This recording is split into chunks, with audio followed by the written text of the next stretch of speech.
ಎಲ್ಲರಿಗೂ ನಮಸ್ಕಾರ. ನಾನು ನಿಮ್ಮ ತೇಜಸ್ ಕೃಷ್ಣ. ನಾವು ಕಸಿನ್ಸ್ ಎಲ್ಲ ಸೇರಿ ರಾಣಿಪುರಂಗೆ ಹೋಗುದಂತ ಡಿಸೈಡ್ ಆಗಿತ್ತು. ಹಾಗೆ ಬೆಳಿಗ್ಗೆ ಎದ್ದು ಸೀದಾ ಅಣ್ಣನ ಮನೆಗೆ ಹೋದೆ. ಅಲ್ಲಿ ಚಾ ಕುಡಿದು ಸವಣರಲ್ಲೆಲ್ಲ ಮೀಟ್ ಆದೆವು. ಇವರು ಶ್ರೀಯುತ ಪ್ರಜ್ವಲ್, ಇವರು ಪ್ರಜ್ವಲ್ ಅನ್ಫಿಲ್ಟರ್ಡ್ ಇದರ ಮಾಲಕರು. ಸುಳ್ಯದಲ್ಲಿ ಟೀ ಬ್ರೇಕ್ ತಗೊಂಡೆವು. ಇವರು ಶ್ರೀಯುತ ಪ್ರಸಾದ್ ಹಾಗೂ ಶ್ರೀಯುತ ಕಿರಣ್. ಚಾ ಕುಡಿದು ಮಸಾಲೆ ದೋಸೆ ತಿನ್ನುವಷ್ಟರಲ್ಲಿ ಹರ್ಷಿತ್ ಅವರ ಆಗಮನ. ಎಲ್ಲ ಒಟ್ಟಿಗೆ ಸೇರಿ ಕಾಡುಗುಡ್ಡೆ ಇರುವ ರೋಡಲ್ಲಿ ರಾಣಿಪುರಂಗೆ ನಮ್ಮ ಪಯಣ ಸಾಗಿತ್ತು. ಎಲ್ಲ ಅಲ್ಲಲ್ಲಿ ಶಾರ್ಟ್ ಬ್ರೇಕ್ ತಗೊಳ್ತಿದ್ದೆವು. ಒಂದು ದೊಡ್ಡ ಬ್ರೇಕ್ ತಗೊಳ್ಳೋ ಟೈಮ್ ಬರ್ತದೆ ಅಂತ ಅಂದ್ಕೊಂಡಿರ್ಲಿಲ್ಲ. ಶ್ರೀಯುತ ಹರ್ಷಿತ್ ಇವರ ಗಾಡಿದ್ದು ಚೈನ್ ತಪ್ಪಿತ್ತು.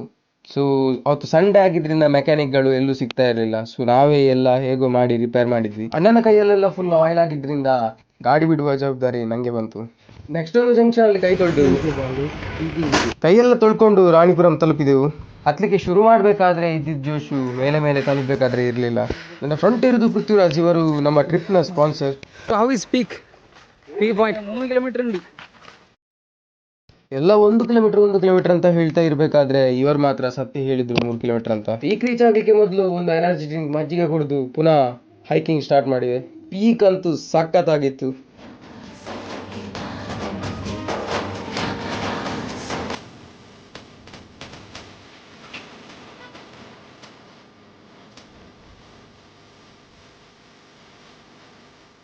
ವಿಡಿಯೋದಲ್ಲಿ ಎಷ್ಟಂದ್ರೂ ಅಷ್ಟೇ ಅಲ್ಲಿರುವ ಫೀಲ್ ಅಂತೂ ನಿಜವಾಗ್ಲೂ ಸಿಗೋದಿಲ್ಲ. ನನ್ನ ಟ್ರಾವೆಲ್ ಲಿಸ್ಟಲ್ಲಿ ಇದನ್ನು ಸೇರಿಸ್ತಾ ಸೀದಾ ಮನೆಗೆ ಬಂದೆ. ಮನೆಗೆ ಬರಬೇಕಾದ್ರೆ ಸಿಡಿಲಿಗೆ ಸ್ವಲ್ಪ ಪ್ರಾಬ್ಲಮ್ ಎಲ್ಲ ಆಗಿತ್ತು. ಮರುದಿವಸ ನರಕ ಚತುರ್ದಶಿ ಇದ್ದಿದ್ರಿಂದ ಮಂಡೆಗೆ ಪೂಜೆ ಎಲ್ಲ ಮಾಡಿ ಗಟ್ಟಿ ನಿದ್ದೆ. ಇದಿಷ್ಟು ಇವತ್ತಿನ ವ್ಲಾಗ್. ಇನ್ನೊಂದು ವ್ಲಾಗ್ ಜೊತೆ ನೆಕ್ಸ್ಟ್ ಟೈಮ್ ಸಿಗುವ ಅಂತ ಹೇಳ್ತಾ ಸೈನಿಂಗ್ ಆಫ್, ತೇಜಸ್ ಕೃಷ್ಣ.